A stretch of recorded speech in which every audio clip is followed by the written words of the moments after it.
and you're listening to another Coffees with Toffees podcast. I'll be your host, Flubb, and this is the Flupdate. We got a great show for you tonight. We have about 3 different things that I want to go over. First off, I want to talk about that this is going to be the last cast for me on Coffee with Toffees. So it is not Coffees with Toffees last cast by any means, but this is just a kind of a segue to get out of the whole program. He's been really kind to me, but we'll get more into that here in a little bit. We're going to move into also the Qualifer Predictions, so if you're interested in that, stay tuned for that. If you're listening to this later in the future, you may want to kind of skip this part for a little bit, maybe skip the first 10 minutes. But other than that, this is going to be great for you guys. Get you guys those easy battle points. And then lastly, we have 3 different crazy Flubb ideas that I have developed over the past 6 months. And I wanted to leave you guys with something great on this last cast, so this is what I decided to do. So for my last cast, kind of going back to that, this is my last cast on the Coffees with Toffees network. It is not my last cast overall. So I'm going to be doing plenty of podcasts over on a different studio that me and Kimbrel have started. And we're going to give you all the information for that, and you can kind of follow us there for next week. If you follow my Twitter, you can always follow a lot of different things along there. There's also the Zombie Panda Twitter, and I'll give both of those at the end of the show so you guys can see that. I know I promised you guys that we would be talking a little bit about my run through the qualifiers that I had yesterday on Brewmaster's draft, but I was not able to actually commit to that because my teammate was a little off balance and he got his internet cut out, and then we couldn't actually get into the match because we were down a person. It was a whole big hullabaloo, but sadly we were just able to not really play, so I'm not really able to talk about that too much. But the qualifiers did happen, and they were happening over the past 4 days. So I kind of want to let you guys know about the qualifiers that are coming up, and let you know about the guys who I think are going to win. Well, I know that are going to win on on these different circuits. So without further ado, let's switch over to that setup and let's get into the Dota client. So we have a lot of different things here that I want to kind of talk about. There's obviously these 12 different teams on these different places that they will qualify for into TI. So we're going to be looking at these qualifiers and seeing where the teams are going to get. On the NA qualifiers, there's 2 slots for that, and it's the first place and second place for the NA qualifiers. And I was thinking about it, and I was looking over the NA qualifiers, and this is actually the hardest region for me to look over and decide. Maybe CEA might be a little bit harder, but the North American qualifiers has a lot of potential in it, and it has a lot of hidden potential in it. So the ones I went with, though, at the end were Team NP for first place and Digital Chaos for second. And I'll explain why I went into that. Because honestly, I don't think that Team Red is looking strong enough to be anywhere. But really, if you look at the other teams, or we will wreck while whistling. I don't think either Team Red or will wreck while whistling are top tier at this point, or second tier really, but for these teams. But Team Freedom and Complexity kind of they're on a balance beam right now, and they could really push over to their side of being actually very competitive and very useful in their tournaments. I think that they have strong players on their team. I know that they have strong players on their team. It's just they haven't found the right combination to really propel them into a stardom area. But they have some chance, and the 3 that I kind of knocked it down to were Planet Odd, Digital Chaos, and NP. And when I kind of looked at what I was realizing in the past at the past games, Planet Odd was very strong, and I was really a big fan of theirs for a long time. But they lost a lot of their momentum in the last, I would say, 3 months, 4 months. They just don't really look like the same team that they once were. And I look at NP and Digital Chaos, and they just seem to be on a upward swing instead of a downward lull. And that's why I'm going to put them as my top 2. And NP, they have a certain drafting style that goes around, and they kind of create their own meta around them because they don't really follow traditional rule sets for different things. Envy plays a lot of different weird styles and kind of develops a different pattern. They also do play within the meta at the same time, so the qualifiers are really good to have a team like that who can kind of go in and out of the meta. And I say that because like when you're actually at TI, the meta is pretty rigid, and there's a lot of heroes that people have poured over for months and found certain ways to break the game at that point. And they're not going to really reveal any of that. And they still have those strategies in the qualifiers, but they're not going to reveal those until it's at the very last breaking point. So it's more about the team's individual gameplay, and Team NP plays really well together. I really respect a lot of their gameplay together, and have played a lot together in the past, odd 5 years off and on. So there's a lot of give there, and I really respect that team. Also, Digital Chaos, if those of you who haven't been paying attention in the recent news lately, but Abed has been almost breaking 10K at this point. I believe the last time I checked he was 9,925.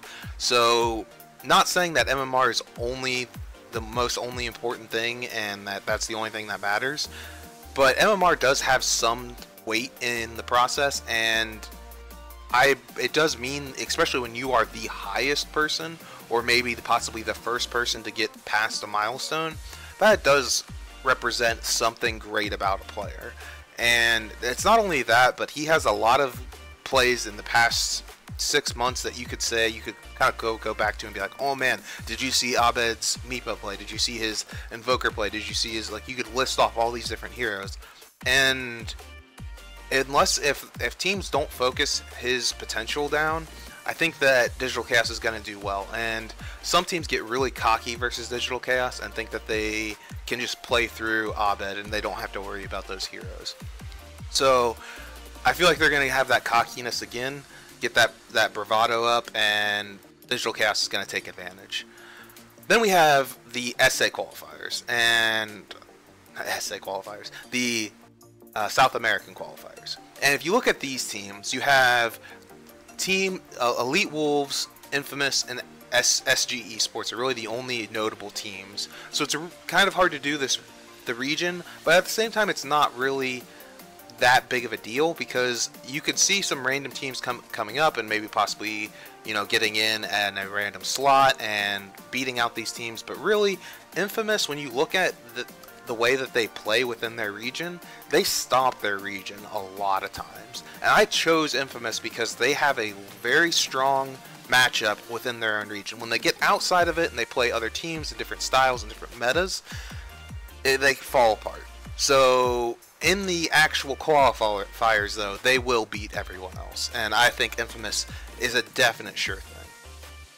Going into the EU side of things, EU qualifiers, there's one team that stands out, and it's Team Secret. Team Secret has a lot of potential. It's a very solid team, and there's a lot of different teams on here that I wish that were really good, like Team Crescendo, but I haven't seen them play at a very skilled level in quite some time. They have a lot of problems on the team right now. They have a lot of nuance, and they're not really finding themselves, and it's too close to TI, not too early, too close to TI to have those types of doubts in a team.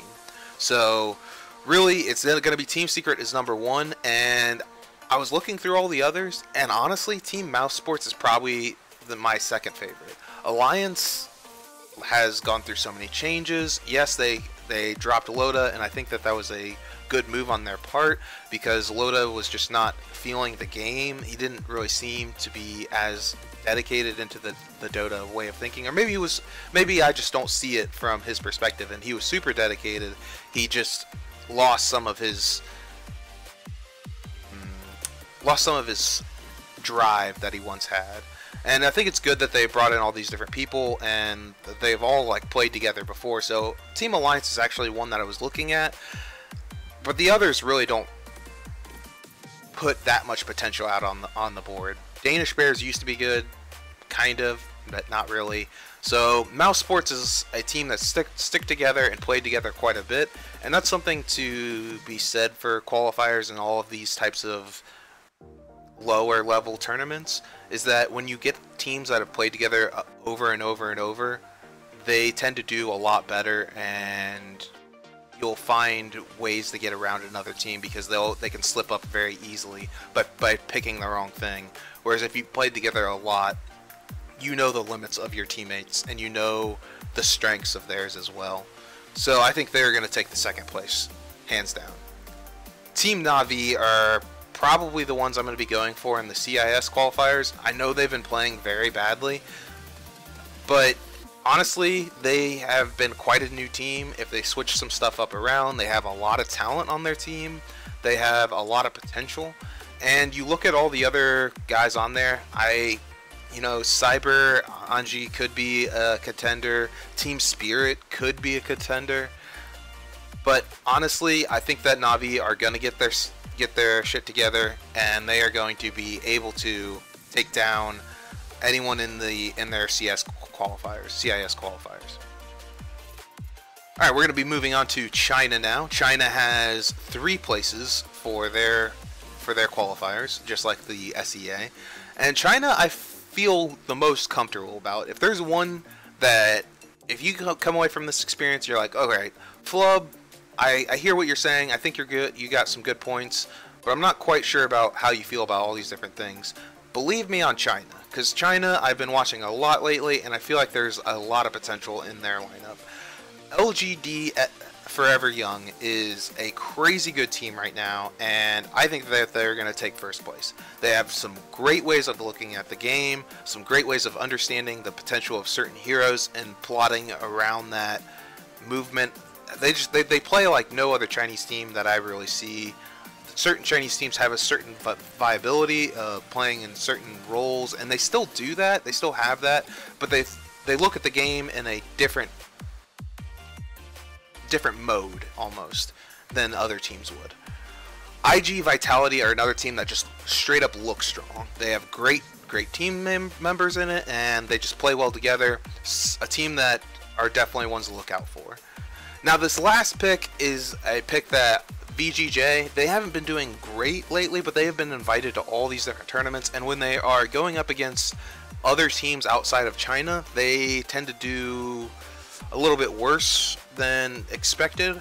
But when they're playing versus their own region, their own style, then they have a way of looking at the game that can surpass people that could be better than them. So really, VG.J are the ones that I'm really going to go with. And there's people who would say that VG Gaming or LGD, just original LGD, would be great. And I hear you. Possibly eHome. And they just don't have the same pack punch that these other teams do, especially LGD Forever Young. Forever Young are a great team right now, and I would be surprised if they don't make it to TI. They are looking nasty. We got over on the SEA side though. This is a tough one.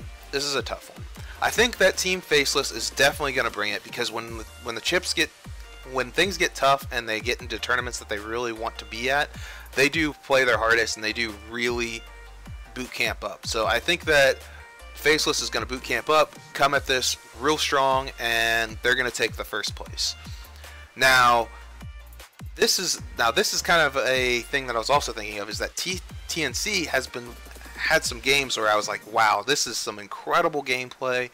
I can't wait to see what's ahead for this team. And they kind of go back and forth with TNC. There's a lot of give and take. So I think that they're not going to get first, but they're definitely going to get second. And the third place guys, have a firm belief that it's going to be Clutch Gamers. And I believe it's going to be Clutch Gamers because Clutch Gamers have a very similar thing to a lot of these other teams on this list, is that they are very good versus their own region. When you look at their own region, their own meta, they have a great way of breaking it down and understanding the game and the potential of what other teams are going to be picking. When they break out of that, though, I don't see them being quite as strong. So I think that Faceless and TNC, if they play correctly, they can take it away from them. But honestly, I could see even Clutch Gamers getting first in this area. If they've beat Faceless a couple times, they've beat TNC a couple times in the past few months, and they have a lot of potential on their team when it's in their own region-sponsored tournaments. I just don't see them getting far when they actually get together. So There's a lot of teams like that on this list though, and that's what you got to look at, right? Because a lot of these teams are facing off versus each other in their own type of environment, and then they'll face each other later. So I'm really excited to see what comes of this and see what the tournament yields, but I'm feeling very confident on these. And if you're ever interested, if you feel like I'm doing anything different, mention it in the comments. Let me know what you think about this different style.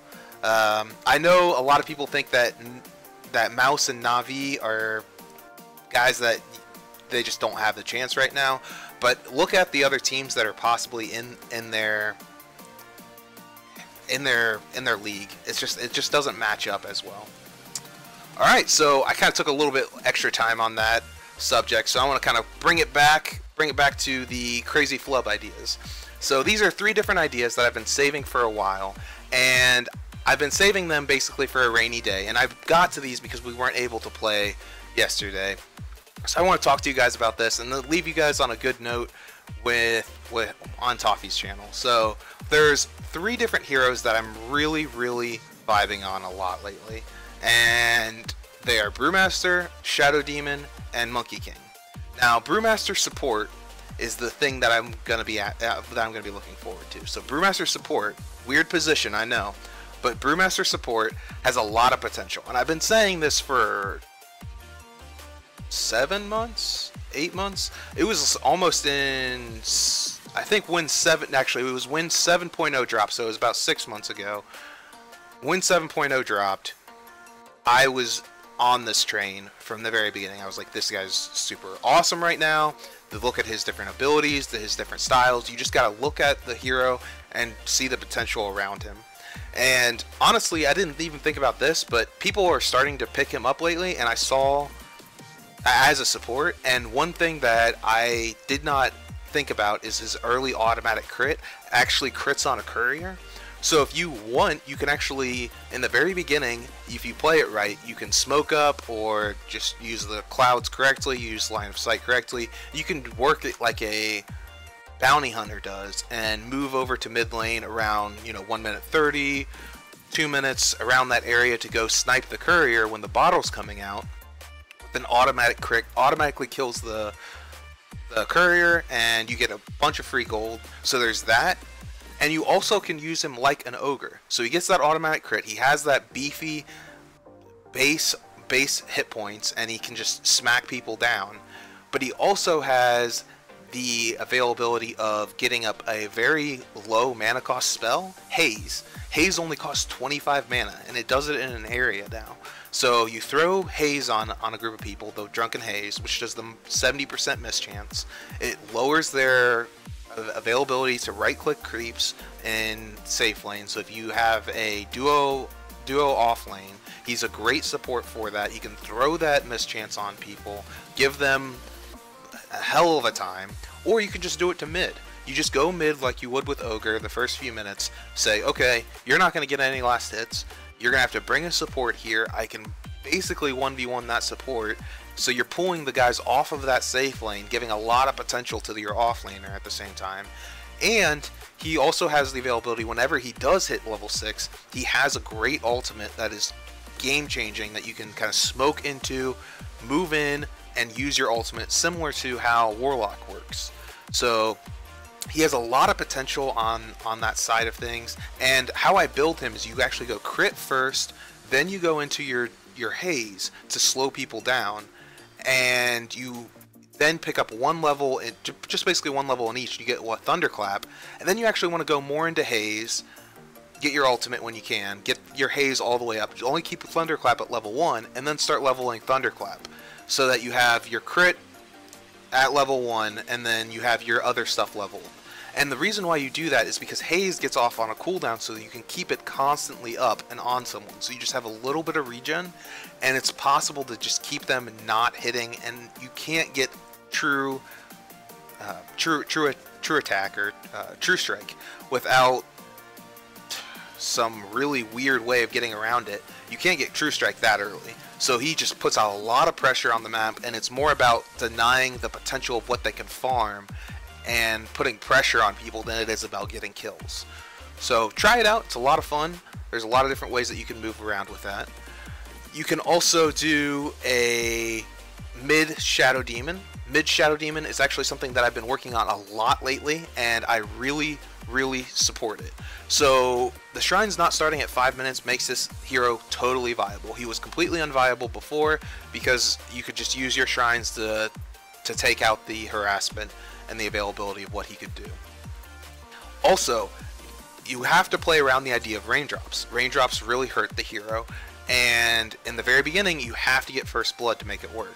But it's very easy to get first blood, and it's very simple and when you feel it out. So when you start off with your normal mid items, you generally have a right click of about 64, 65, somewhere around there. And that's a good last hit, and his actual last hit is pretty quick. It's very strong, and you can actually use your Shadow Wave to help you harass at the same time.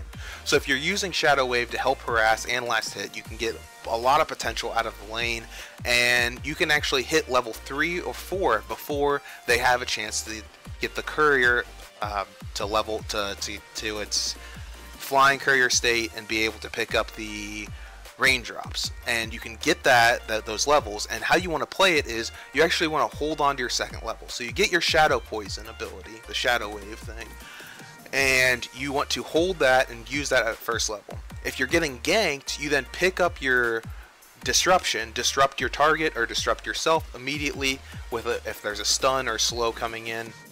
A lot of potential to help yourself get out of the lane. Also, you can also hold on to it for when you hit level 3, you'll put another point into Shadow Poison. So you have 2 points in Shadow Poison and nothing in anything else right now. And in lane, you can do Shadow Poison once or twice. And you can stack up these Shadow Poisons on someone so that they will actually think that they're okay. The first 2 ticks are not too bad to level up, but then people who are smart will back away for the 3rd hit. If you're playing versus a smart person, you actually want to pick up your disruption to be able to disrupt them, to easily get another tick on them to get them to 3rd. It lasts so long that if you position yourself correctly, you can probably get a 4th, and it does immense amount of damage. Immense. It also self ticks, so if you're going up against a TA, which is a very popular hero right now, you can have that potential. And if you don't, she's pretty squishy, so you can actually disrupt her, and the illusions are attacking her, taking down her shield, and also the Shadow Poison ticks on its own, so you can just keep stacking it up and make someone just explode in mid. My favorite timing is to do it when they're around level 4, so you can also add the bonus damage, the increased damage on them by picking up the other level, and its potential is very strong. So you get this damage, these levels, you then pick up a bottle, you go for boots, you get boots with you get mana boots, because mana boots are incredibly important on the hero. Then you go into your veil.